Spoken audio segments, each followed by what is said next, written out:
Serving Amherst and Amherst Township, your hometown television station, Amherst City Cable.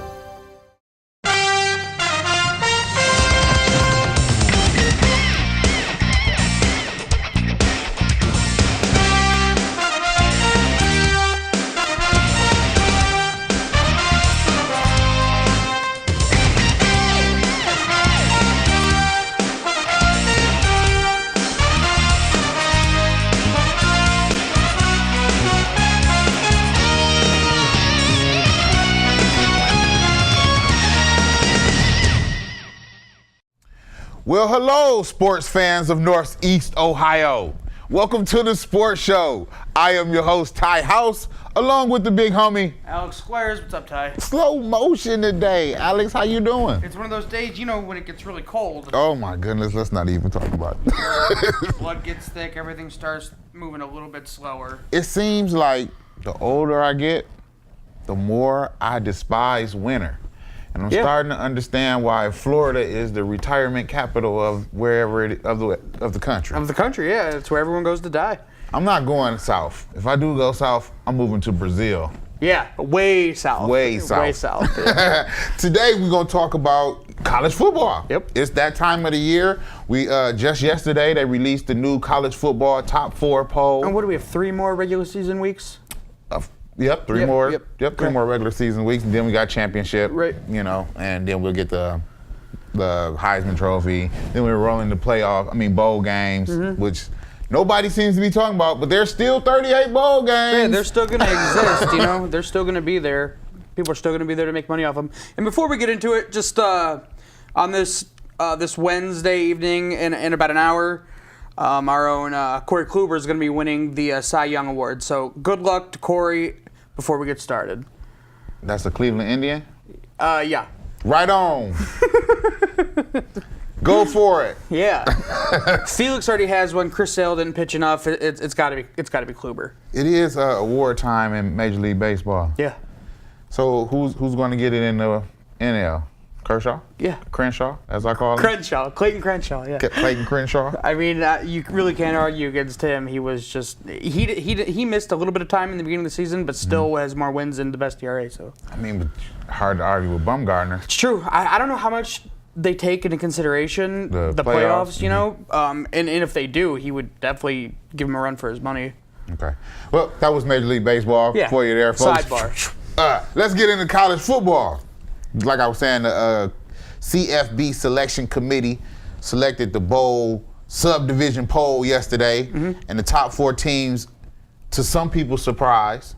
Yeah. Are you? I was surprised. Yeah. Yep. We have Mississippi State still at number 1. They still haven't lost, so. Still at number 1. Oregon. That one's a head scratcher, a bit of a head scratcher for me, but okay. Checking in at number 2. Yeah, that's the issue for me. Number 3 is the defending national champs, Florida State, who are also undefeated. Right. And 4, we have TCU, Texas Christian University. A couple things. The first being, I heard an interview. What's the guy? Callahan, maybe he's like the director of the group of people who is picking these 4 teams week in and week out. I'm not sure his exact role, but he like runs it. But he's saying, which is interesting to me that I didn't know, they're not looking for teams who have built resumes as far as an undefeated team or a team that has one really good loss or something like that. They're not looking at the entire season, the entire body of work for the season, but they're just trying to identify the 4 best teams, like this week. Okay. So, like, if Florida State, just as an example, this didn't happen, obviously, but Florida State, they didn't lose. But they moved down. But if that's what I don't get. But that is kind of a representation of what they're doing. Is they're saying just because they haven't lost, that doesn't mean that we think they're a top 2 team. Right. And I also assume that if Jameis Winston were to get hurt, miss a significant amount of time, and they still were undefeated, they would drop down a lot because at that time they wouldn't be one of the best teams because they don't have their superstar quarterback. Technically, you could say Jameis Winston has been hurt once this season. when Yeah. he missed the Clemson game. Right. And Florida State is still undefeated. Right, They're still but- the undefeated national champions. But it's different because he wasn't hurt. He was suspended, so it's not like they were going to count him out indefinitely. Because But they he couldn't. didn't play. No, he now, didn't. Oregon, on the other hand, the argument that I keep hearing for Oregon is their one loss Mm-hmm. against Arizona in Oregon Mm-hmm. was that they had several offensive linemen who were hurt. Yeah. And Mariota was under pressure, being sacked 7 or 8 times. He threw 3 or 4 interceptions. No, he didn't do that. Man, listen, this guy, this team is a system quarterback, and I like him. I mean, don't get me wrong, I like Oregon, but I don't think they're number 2. Maybe 4. I don't. And my reason being, if you watch the game Saturday night against Utah, they really lost that game. They did. I mean, if you the wide receiver Yeah. celebrates too early, Right. That's. Utah loses its starting quarterback in the first quarter, Mm-hmm. the first or second drive, and I mean they hung with Oregon. Like Well, first off, Utah's, pretty good football team. Definitely. Yeah, they definitely are. But yeah. but they not the number 2. Ultimately, they didn't lose that game. They should have lost the game if that moron would have just hung on to the football. Right. But they didn't. And again, I think, like you said, they had that bad loss when they had offensive linemen out. So now that those offensive linemen are back, the committee is looking at that team as it stands right now and not what it has done throughout the season. I think that's a part of. I still don't agree that they should be the number 2 team, but I think that has a lot to do with their reasoning that's why, because they look at the team right now and they're better than what they were. Okay, we got TCU sitting at number 4. That's one that I They are a one-loss team. yeah. Their one loss coming to Baylor. Who's right behind the them? outside looking in. That's what I don't get. It doesn't make any damn sense to me. Because Baylor's one loss, TCU has one loss, but Baylor beats TCU Right, head to head. head to head, straight up. But yet TCU is ranked ahead of Baylor, and Baylor can score on anybody. We all know that Baylor can score on any defense in the nation. But wasn't the score of that game But their something like- defense has really stepped up. I think they allowed some points to West Virginia, and then another team. But outside of that, they haven't lost. They're allowing teams to score under 20 points a game. And Baylor's offense has always been there, but their defense is actually playing well this year. And I don't get how you can put TCU ahead of them. You said Baylor's defense is playing well this year, or Yeah. TCU's defense was playing well? Both. TCU's defense always plays well, but Baylor, whose defense has been their Achilles heel in the past, is now playing better. This is the knock on Baylor and TCU. They play in the Big 12 or the They Big. they play head to head, and the score was 61-58. The defense I remember that game. Yeah. 61. This we are talking a football game. Yeah. A football game, not a basketball game. That's A football game. that's a college basketball score. That's a college basketball score. Absolutely. 61-58. To me, not real teams. That's not real. That's not real to me. the fact that they scored that many points. I mean, you're supposed to be 2 upper echelon teams, yeah. and like you just said, both of them got pretty good defenses. Yeah, they do. Both of them allowed at least 58 points. Defense is giving up 58 points. I mean, that's Like, that's how good is the Michigan State defense? okay. But my They're thing great, is, but they gave up 49 points to Ohio State last week. but I mean, it happens. my thing is, both of these defenses gave up a lot of points that game. Like, there was no defense played in that game. Right, and I think that had a lot to do with the 111 on the. That's like 120 32 points. Yeah, I know what you're saying, but I think it had a lot to do with the I wonder what the over under the of that game game. flow. I bet it wasn't. I bet they hit the over on it. Man, I don't even know. That's for sure. Now, some teams that you got on the outside looking in, like we said, Baylor at 7. But we got who I think should really be the number 1 team in the country. It's Alabama at number 5. Alabama still has to play Mississippi State, so that'll be telling. That'll definitely be telling. I agree. because of the fact that Alabama did lose their starting running back, T.J. Yeldon. Right. You know what I'm saying? That's going to play a big role in this weekend's Alabama-Mississippi State matchup, which is taking place in Tuscaloosa, though. Yeah. Which is a big advantage to Alabama. So if Mississippi State goes into Tuscaloosa and beats Alabama, they're the number one team in the country. I mean, to me right now, Mississippi State, what happened for Mississippi State to get to be the number one team in the country? We talked about this last week. we did, but they're obviously in the polls and in the system or whatever. Yeah, they're going when they go into Tuscaloosa and they beat Alabama. Obviously, they're going to stay at number one. But in your mind, where will they be if they go in, and if they beat Alabama? Then will you think they're the number one team in the country? Okay. If you beat Alabama, but see, Mississippi State got to number one by beating Auburn. Auburn's a good Wait, I take that team. back. I take that back. They beat LSU, they beat Texas A&M, and then they beat Auburn in a row. Yeah. Now, to go into LSU, that's a big win. Almost nobody wins there. But this year, we got three. Yeah. That's done been to LSU, Death Valley, and won. Yeah. So LSU is not the normal power that everybody's making it out to be. It's an SEC team. Nobody. Those SEC guys. You know, and I don't want to get into and I this. mean, and if you really think about it, Wisconsin went down to Death Valley and really put a spanking on LSU, fumbled it at the end of the game. But no, they played better than LSU that game, definitely. Now, when will LSU, we'll just go back to our argument last week, when will we see the Badgers make a trip up to Wisconsin and play them there? I was thinking about that. Where was that Oregon-Michigan State game? In Oregon. Okay. I wasn't trying to make a point. No. I was simply asking a question. I thought about that earlier, too. Do you think the outcome would have been different if that game was played in East Lansing? Certainly, yeah. Certainly, home field advantage is always worth something, yeah. That's my gripe with the SEC. I mean, like we talked about it last week, and I said, you know, the SEC is a gimmick, and I thought about that on the ride home. The SEC is a really good conference. I'm just a Big Ten guy. And I understand that. Until they come to our country and prove, well, our part of the country, and prove to us that, look, because to me, this is where football come from. Well, actually, not to me, but in reality, this is where football come from. Right, so until you can come into the itself. home and heart of football and win in the elements and everything that goes along with being here, you're not even really playing football. You know what I'm saying? All that speed and gimmicks and spread offenses and. Oh, you don't see too much of that in the SEC. You see a lot of that in the Pac-12 or whatever it is now, the Pac whatever. But a lot of those SEC teams play pro-style football.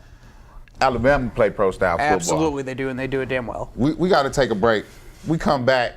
We might get into a little bit more college football, but we definitely got NBA power rankings out, NFL power rankings out. You hear Derrick Rose might be calling it quits. We'll be right back. This is the Sports Show. Our town, our TV. Amherst City Cable.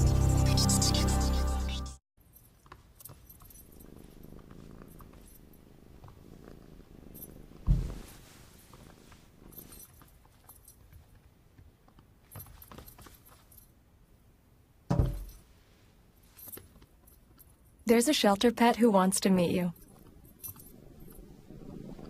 Meet one today. Visit theshelterpetproject.org. Adopt. You make me wear my bike helmet. Taught me never to run with scissors. And to follow the swimming rules. You tell me to stay away from drugs. To always buckle my seatbelt. So why do you keep a loaded gun in your drawer? How safe is that? You asked them to follow some safety rules. Now they're asking you. In fact, they're counting on you. Never let your gun get into the wrong hands. Remember, always lock it up. Visit ncpc.org. Our town, our TV. Amherst City Cable. Welcome back to the Sports Show. Let's talk NFL. Real quick. Power rankings. Actually, never mind. Come on, real quick. No. I'm gonna drop it. You can't be like real quick and then be like, nah, I'm gonna drop it. I didn't even think. I didn't even think it was just like, word vomit. It just came out because in my head I really want to say something, but I'm not going to do it. Let's talk about NFL power rankings. Did you just word vomit on me? What in the world? Okay, sorry. If I'm gonna have to say it, I'm gonna say it. Everyone, if you watched the show last week, you know Ty thinks the SEC Sucks. he doesn't think that they suck. He thinks that they're put on a pedestal by the NCAA and they're promoted by ESPN so that because they're easier to promote, so they make them look like they are a better conference than they actually are. Right? Basically, more or less. I understand that. And you're right. You're right about that. They do. Ultimately, though, I just don't have any proof from any other conference to say that they're better. No other conference has shown me that they're better. The ACC has the national champion. You said that last week, and it's equally frustrating this week. And guess what conference they defeated to get that national championship? Auburn, in one of the best football games I've ever seen. So I don't know if that's Auburn of the SEC. Let's get into NFL power rankings. Number 1 is still those pesky New England Patriots. I thought I was going to get to guess.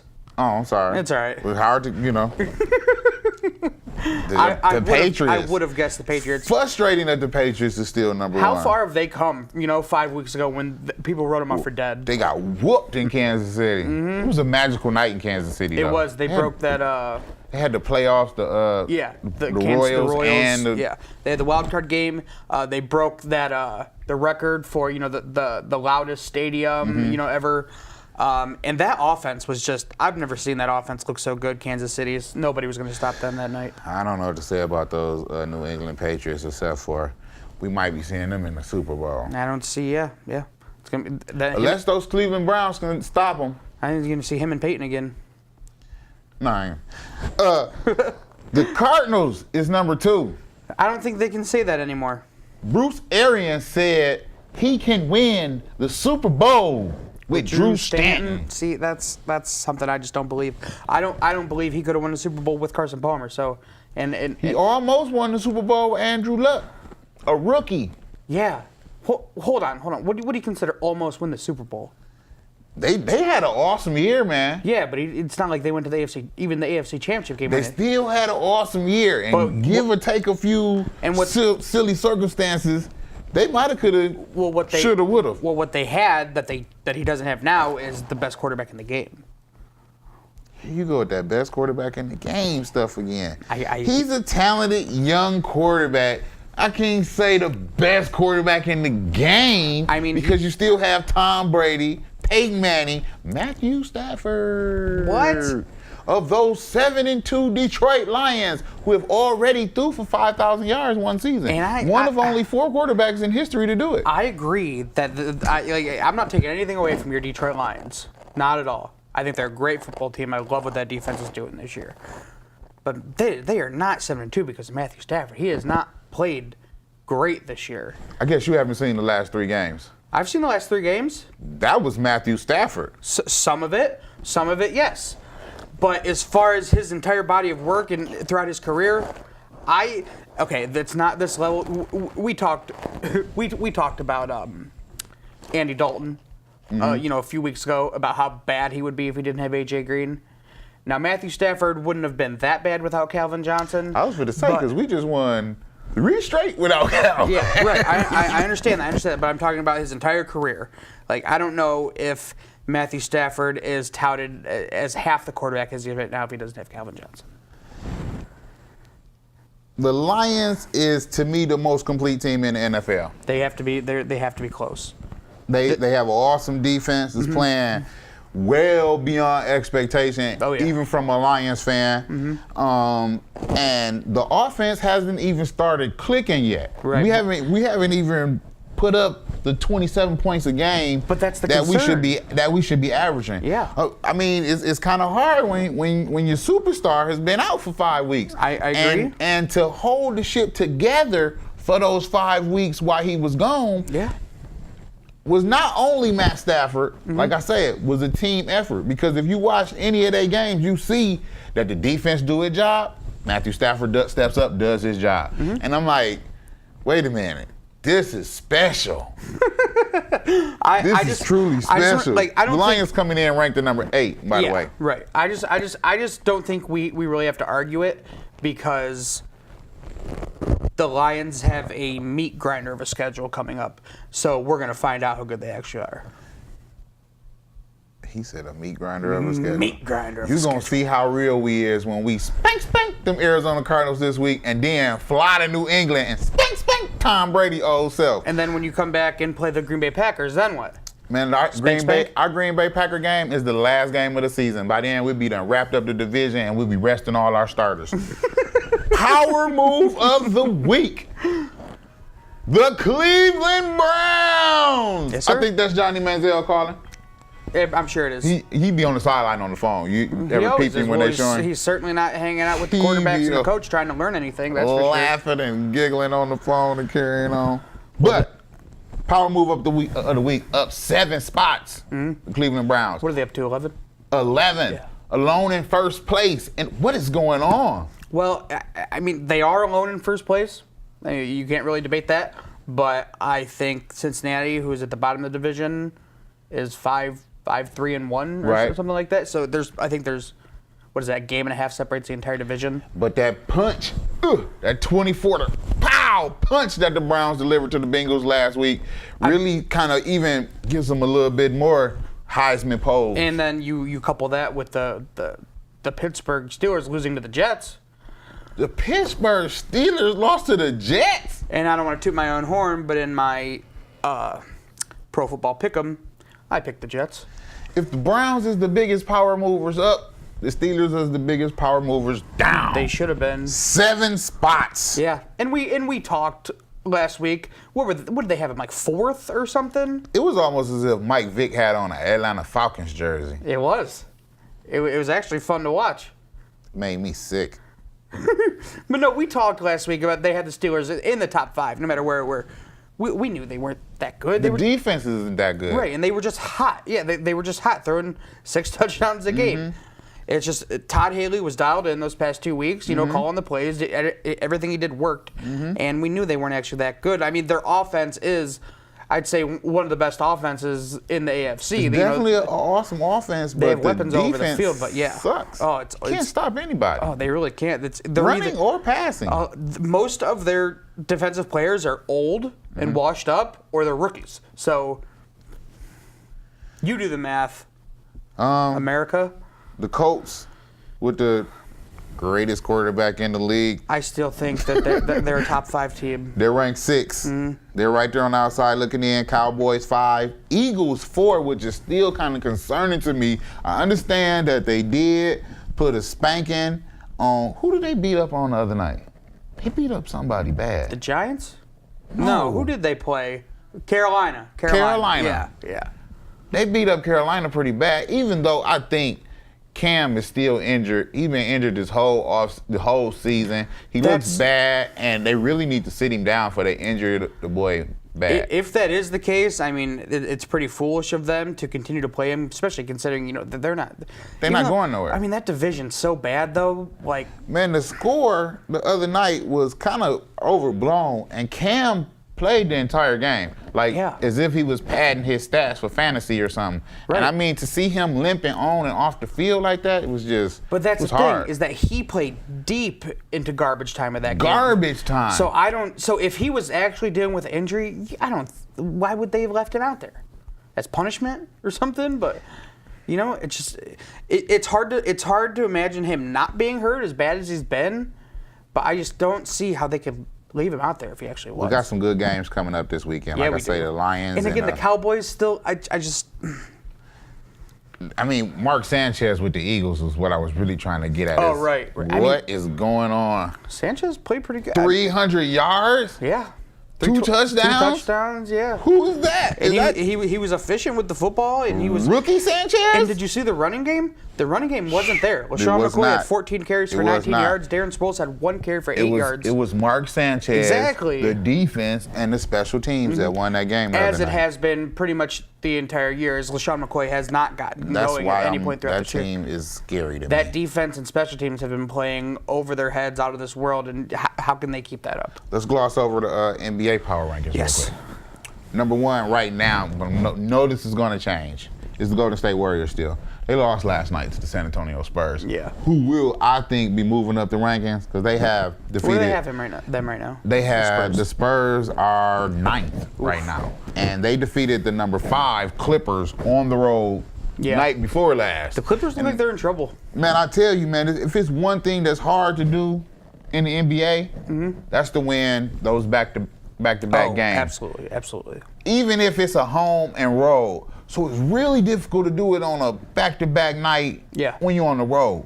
So to go into the Staples Center and then the next night to go to Oakland and knock off the Warriors, the Spurs prove that they still got the championship run in them, man. Oh yeah, I don't think anybody doubted that. That makes me nervous.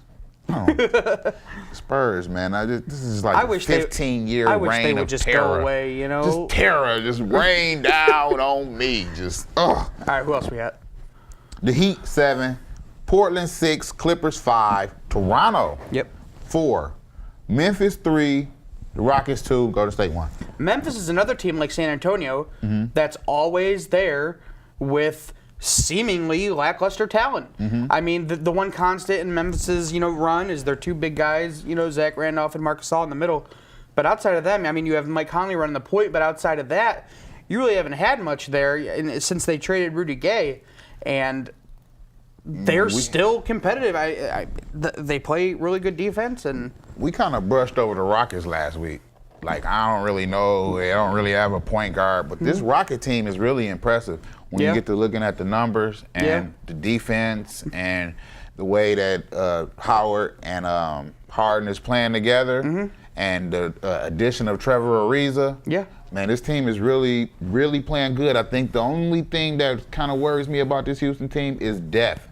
Their bench is kind of shaky. Right, it has to. And Toronto has been playing at a playoff level still. DeMar DeRozan has to be a top 5 player in the league at this point. Lowry plays outstanding too. That kid, USC isn't a great basketball school, but they've produced some pretty good talent. Sacramento. Don't sleep on them. Don't sleep on Sacramento. I don't know what's going on out there. Maybe they done changed the filter in the water system or something. But Sacramento is playing good. And we was going to talk about the Bulls who coming in at 10. We'll get to that next week about Derrick Rose. Maybe keep calling it. That's a super tease. We teased it from one segment all the way to the next week. Look, we got to get ready to get out of here. We talked NBA. We talked a little NFL. We talked college football. This is the sports show. It's the big homie Alex Squires. I am Ty House. Next week we'll be back. We'll talk more college football, NBA, and anything else. Hit us on the email. I'm sure we got an email address back there. Hit us on the email, and if you got a topic you want us to talk about, hit us with it. We can do some research, and maybe we'll talk about it next week. This is the Sports Show. Thanks for joining us. Peace. Go Kluber.